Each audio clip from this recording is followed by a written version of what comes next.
Good morning and welcome to Coffee with Kristin and Tina. We're so happy to see you this morning. And Kristin, we definitely need to say, May the 4th be with you. May the 4th be with you. I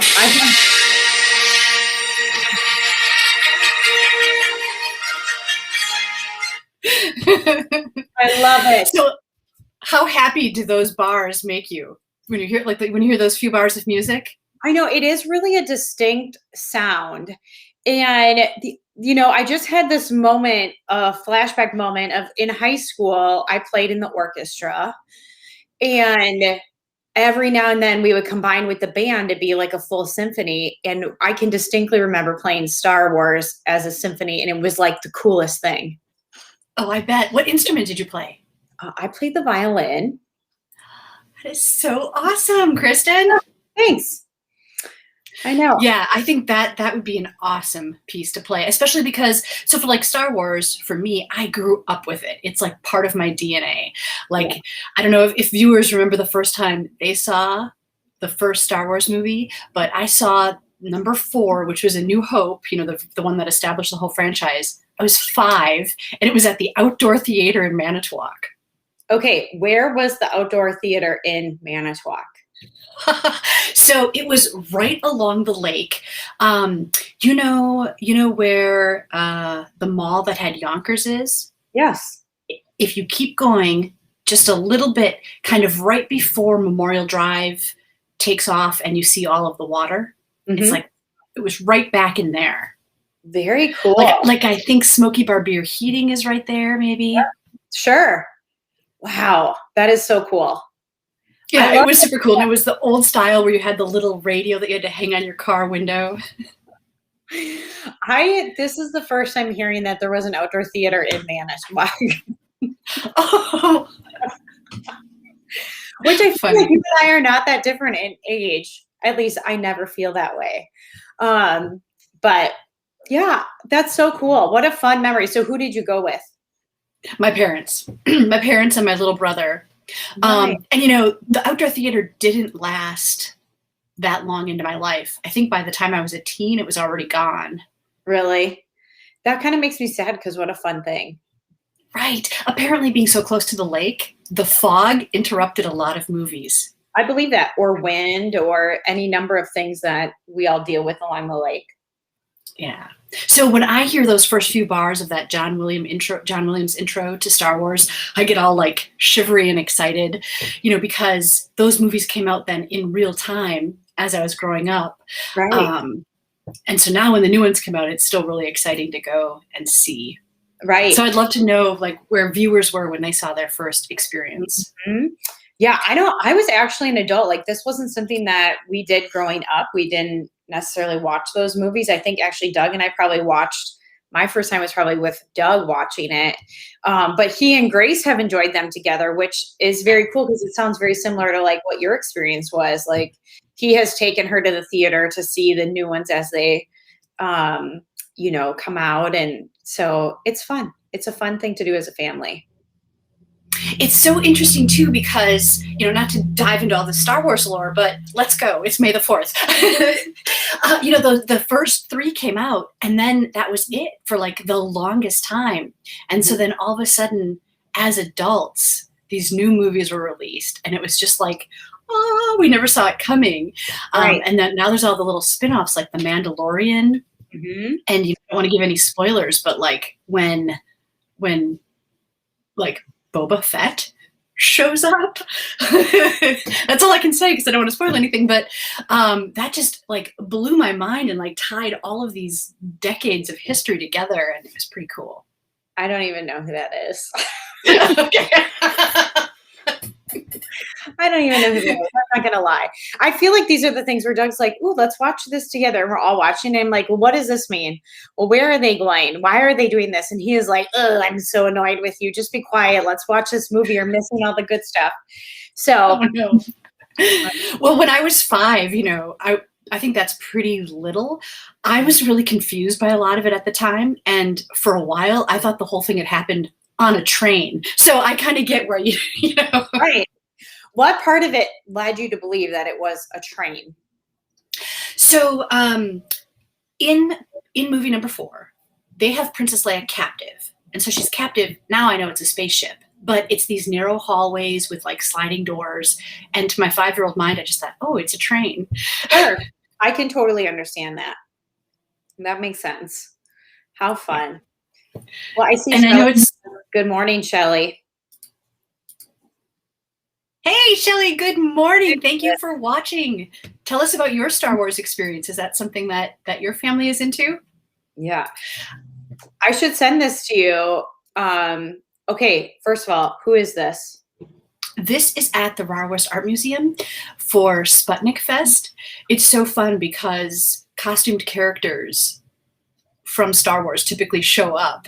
And in this case, you can see, so Darth Vader, the villain with the red lightsaber, and then behind him is like a Jedi with a blue lightsaber. They had an epic battle in the gallery at the Rare West Art Museum. That is so cool. Grace dressed up as Darth Vader one year for Halloween, and one of her friends went as a stormtrooper. And now that I'm thinking about this, I'll have to send you the picture for next week. But she was like so into it, and I'm like, you can totally be Darth Vader if that's what you want to be for Halloween. I feel like that's well played. So I will have to find that, because now like she could be a character at Sputnik Fest. Oh, that would be so fun to show up in costume like that. Yeah, I do. We might have, I don't know if we've ever talked about this, but when I was in high school, they had a group of, we are called care clowns. Have we ever talked about this before? So we went to like nursing homes and daycare centers dressed as clowns in high school, and like did stuff and goofed around and made balloon animals. But anyway, the whole thing of like being in character and not like allowing yourself to be covered where you could do anything and nobody would know who you are. It's kind of fun. It's really freeing. And I think that's the magic of theater, right? Is being able to step into another character where you can do something that your normal everyday character might not be brave enough to do, or, might not allow yourself to do. Right. So wait, can we just unpack that? Did you say you know how to make balloon animals? I did make balloon animals. Isn't that so funny? That's so cool. Can you still do that? I could definitely make a dog and a sword yet. I don't know if I could get any fancier than that. I think we should have a demo next time, Kristin. Okay, I'll see if I can find some balloon animals. So I see. Right, it's a certain kind of balloon, right? It is a certain kind of balloon. So Sarah is watching. Sarah, we have not seen you in a long time. Thank you for joining us. And Chrisma, look at what shirt I have on today. I got my recovery tank on today. Good morning, Chrisma. Good morning, Chrisma. And what did Shelley say? She went to the first 3 way back when and hasn't seen one since. Oh, yeah. See, we tend to catch it more on like replay when they're on TV. Do you know what I mean? Like when they're playing and like we'll all cuddle up together and we tend to watch it then. I don't know. Yeah, it's nice. Well, now there's so many of them that it's hard to sit down and just have a marathon, right? To start from start to finish. We always talk about, we're going to take a few days, but it has never happened that we've started at the beginning and finished at the end. Right. Very good. Okay. So we've got some adventure pictures from the weekend. So this is not Darth Vader all in black here. Tell us what's happening. So we went camping this weekend. We did our opening weekend with our camper, and we just were up into Rivers at Sheffels Hideaway, which is the only spot locally we could get a campsite, believe it or not. And but this was, so we were on the Ice Age Trail, basically between Neshoto Beach and Point Beach. So if you can kind of imagine where that is, but that campground has trails right in to hook it up. So we hiked down to the beach on Saturday, which the wind was insane and the waves were insane. And yes, we were like totally bundled up. Like that is my heaviest winter coat. But we had a great weekend. It was so nice to be outside and sit by a fire. It is no joke when they say cooler by the lake, but so beautiful, like with the proper gear. Look at that place that you get to stand in. It just looks like it would kind of just whip away any sort of stress and pressure. And you know what I mean? Like, look at how happy you guys are. Yeah. And then look at this view of the boardwalk going through the dunes. Like, oh, that looks awesome. It was awesome. And like the whole reason, like we had such an insane week last week, but we hustled to like get the camper ready and get groceries because once we get there, then it's like, oh, everything goes away and we just like relax. And we had some friends of ours, their kids were with us on Friday, and like they said, what time should we be there to pick them up Saturday? And I'm like, we have no schedule. We like eat when we want, we sleep when we want, we hike when we want. Like, we don't care. We are just going to be present there all day. And it was an amazing weekend. And look at this fire. And is that a new mug? Look at how cool that is. It is not a new mug, but it is my camping mug. And this was Saturday morning when I got up. I started a fire. Doug actually took the kids to French Creek Bakery to get donuts because why shouldn't you do that when you're camping? And so I had a few moments by myself, and we were going to cook bacon over the fire. So I was getting some coals going for him. And yeah, doesn't that look perfect? Like, it is. It's like a perfection. It looks like it's out of a magazine. Right. That I actually think of myself as a magazine photographer. And then I love this, and it's interesting because it's a combination of both of our weekend experiences. So on the left is a picture that you sent of the kids enjoying a path.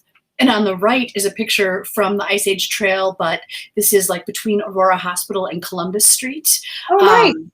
Yeah, and Teak loves birches. And so when I saw the stand of 3 birches with the sun hitting it, I snapped a picture for him. Yeah, I mean, but it was a perfect weekend to be out. Yeah, I mean, you just notice like the sky was so blue and beautiful this weekend that you couldn't, like, I feel like it was ideal for being out. And like I said, we had to bundle up. I don't know how it was where you guys were walking, if it was windy, but it was like, it was still worth bundling up and going because it was beautiful. It is. And it's actually my favorite time of the year to go out and about because the bugs aren't out yet, things aren't overgrown yet, but yet everything is starting to bud, and the grass is green, and so there's all of this hopefulness with a little bit of coolness and no bugs. It's perfect. It was. Yeah. The kids were like having a blast just running around. They were talking about like the swamp monsters, as you hike along the Ice Age Trail, there's a lot of like kind of boggy, marshy spots, and which would normally be infested with mosquitoes as the season goes on. But yeah, now they were like, ooh, they would throw a stick in and then be like, oh, the bog monster's going to come out. It's like so fun to hear them like just be using their brains to think of creative things. Yeah. When you say bog monster, I think Slee Stack. Do you remember Land of the Lost and Slee Stacks? No, I've never seen that. Clearly, I'm completely dating myself this morning. Either you're dating yourself or I just have a lot to catch up on, one or the other. Speaking of beautiful things outdoors, this is a snapshot of the cherry blossoms that are currently in full bloom. They're along the riverfront at City Hall in Manitowoc, and they're also out by UW Green Bay, Manitowoc. Mm-hmm. And these were a gift from Manitowoc's sister city, Kamogawa, Japan. And they're just so beautiful. Look at how just delicate and perfectly pink. Oh, I love them. They are so pretty. I love trees like that. We have a couple in our yard. One of them is white. One of them is pink. This is like our favorite time of year to see that tree. Like Doug said on Sunday when we were unloading the camper, like, I wish it could just stay pink all the time because it's so beautiful to look at. Yep, it's so true. Yeah, it's gone way too fast. So we've got some comments here. Shelly and Sarah, they were all out on the Ice Age Trail on Saturday too. How fun is that? I'm amazed none of us ran into each other. Isn't that funny? Right, that is funny. Because you know what? We were all on different parts of it. So you were the furthest north, Kristin, between Nashotah and Point Beach. And then Jason and I were like on Memorial Drive, basically, between Manitowoc and Two Rivers. Shelley was at Shooty Park in the heart of Manitowoc. Well, that is awesome. Right. Oh, wait. And then Sarah says, I was there too. Sarah, when you say there, which there are you talking about? Yes. Enlighten us, Sarah. And then, I love it. Which is why it's important to stomp, right? Or if you have a walking stick to kind of like tap it on the ground in front of you, because I think those vibrations, in theory, are supposed to alert the snakes to leave you alone. Are they? We don't have snakes that hurt us here. What's that? I said we don't have snakes that like hurt us here. Right. They're Thankfully. just like creepy to look at, but Oh, and so Sarah was out behind Aurora. Very right. cool. Very good. Well, that is so fun. And then Shelly said she loves Land of the Lost, so you've got another fan with you. Shelly, were slee stacks not terrifying? They were so scary as a kid. I'm going to look that up after I get done today. I'm going to see what a slee stack is. It's kind of funny because now if you look at it, it's just horrible, like Hollywood costume. It looks so fake. It's hard to believe anyone would find terror in it. But, right. When they would show up, it was always dangerous. And they had this like heavy sort of breathing sound. And sure. Too funny. Slee stack. There you go. Go look it up. If you're with me and you don't know what that is, go look it up. So, Kristin, let's talk about this. All right. You read it today. My life changed when I decided to create happiness and let everything fall into place.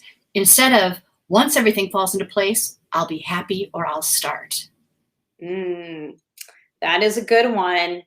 Tina, how well do you do this?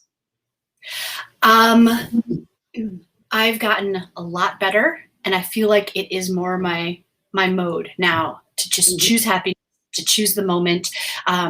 There's this Emily Dickinson quote where she says, forever is composed of nows, right? Which means right now, every minute that we're having, these are the memories that stack up to be the life that you look back on. And so if we don't just enjoy every moment that we have or make the best of it, when you look back, of course, it's going to be like, oh, that sucked. Blah.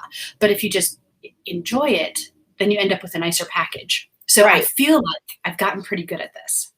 That's good. I feel like I go through streaks where I like do that really well. And then there's other moments where I'm kind of wired up and I want all the pieces to be in the right place. So it's kind of like that balancing act of trying to settle more into just being okay with what is. Sometimes it's better than others. It is not the easiest thing always. It's true. And sometimes it's almost comforting or easier to have a contingency. I'll do X when Y happens. Right. Right. Well, and I think, I definitely always choose happiness. Like I'm not a grumpy person by nature. So I'm always looking for the best in every situation. So I do have the ability to kind of turn that on, but I'm a planner at heart. So like I want things to go smoothly. And so I do work very hard on all the pieces to make sure things are ready. Does that make sense? Yeah, it does. It does. Yeah. And I don't think that it means just being willy-nilly and not being purposeful. Oh, and it looks like Kristin just got kicked off. But I think it's, about being okay with what is happening. Kristin, like we couldn't have planned that. I know. You stopped for me right when you were thinking, you were like, it was like, and then it passed. Well, let's see. Let's see what some folks are saying. Shelly says, I walked the Ice Age Trail too. Oh, we already talked about that. Yep. I love some of these ladies are talking about going hiking together. If you guys do that, please take a picture and send it to Tina or I, because I would love to see you all getting together and planning it right here on our show. Like, how fun is that? Yeah, that is awesome.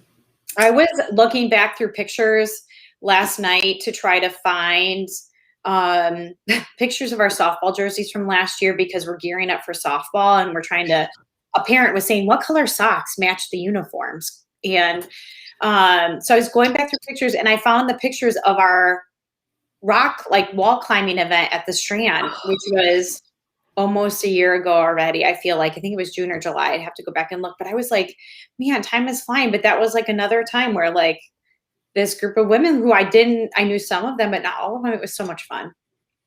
Yeah, it really was so much fun. And I would love to do something like that again, especially now that it seems like, I don't know, it really seems like there's a lot more hope. Like we're getting beyond what has kept us inside and separated this whole year.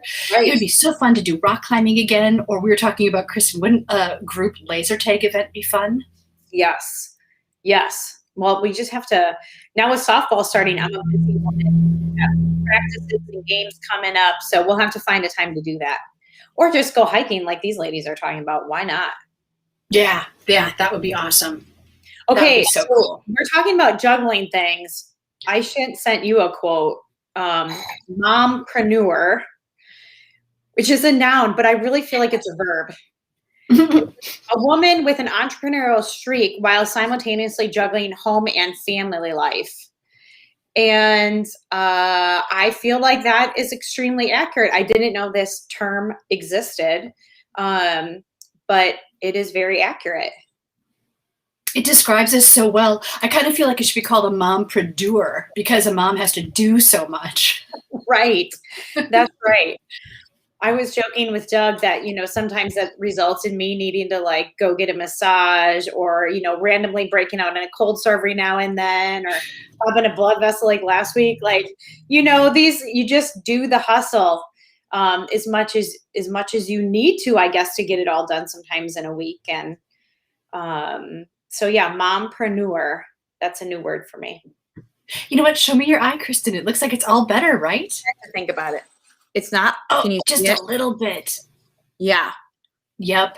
Actually, so I learned this. I ended up going into the optometrist just to have it checked because I was like feeling eye pressure, like in my eye socket. So I felt like my eyeball was swollen and didn't fit in the eye hole. Does that make sense? Don't laugh at me. So I went to the optometrist because I'm like, this doesn't feel right. And normally they just heal on their own.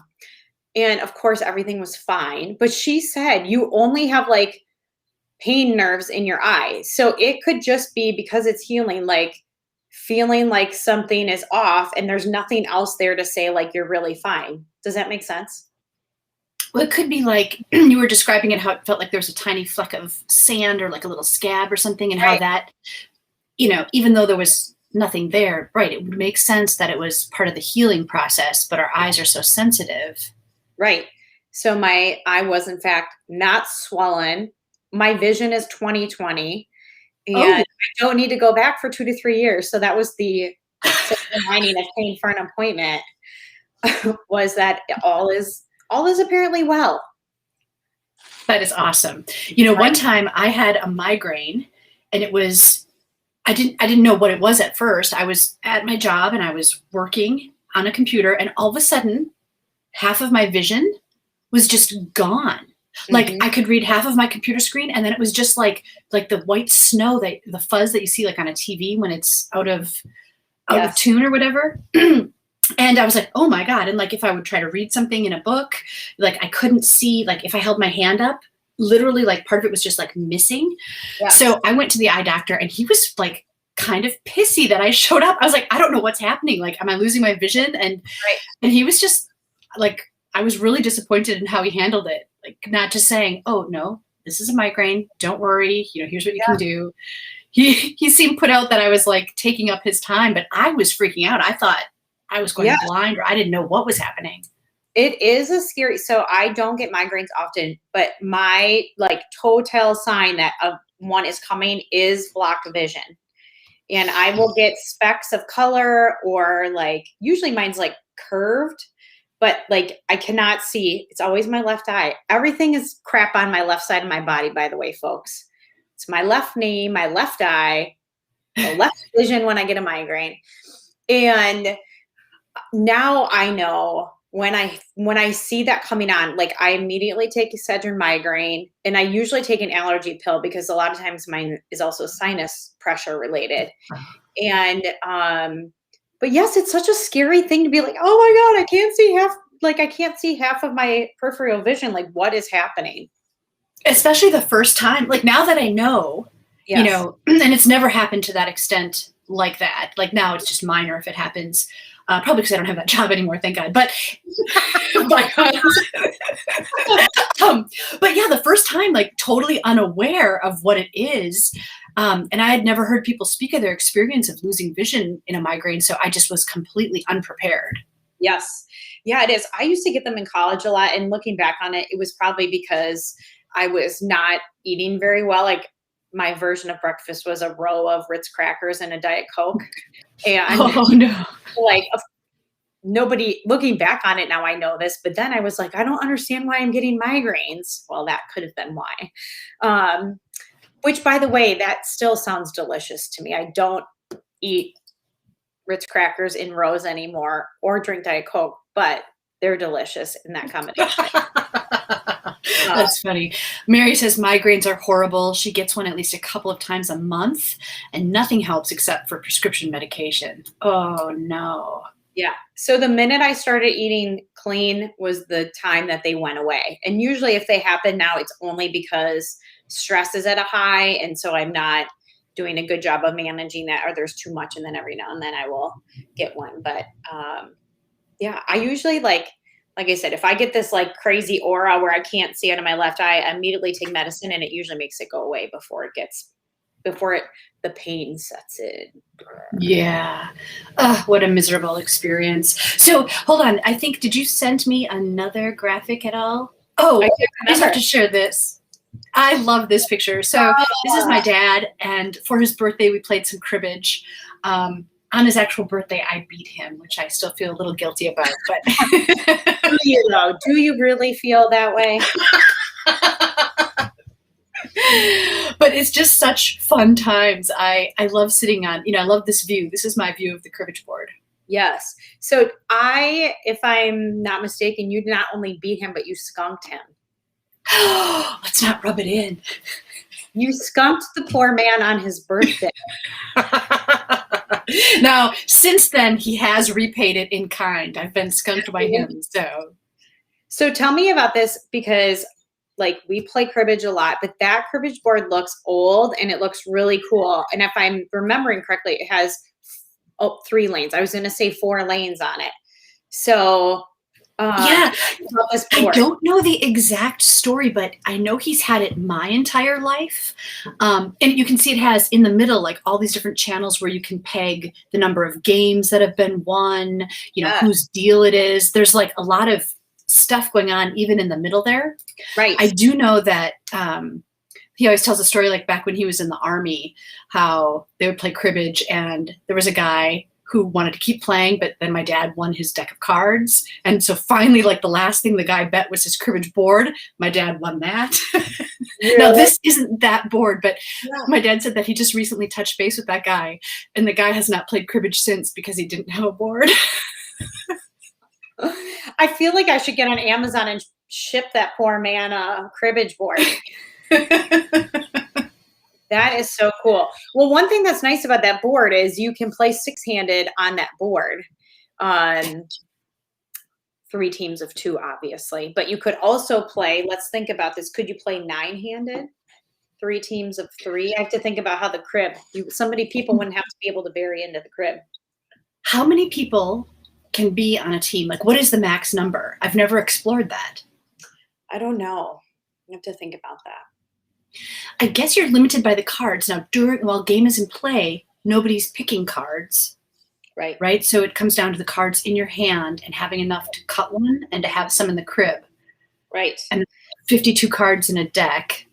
So you'd be limited by that unless you got really creative and mashed a couple of decks together.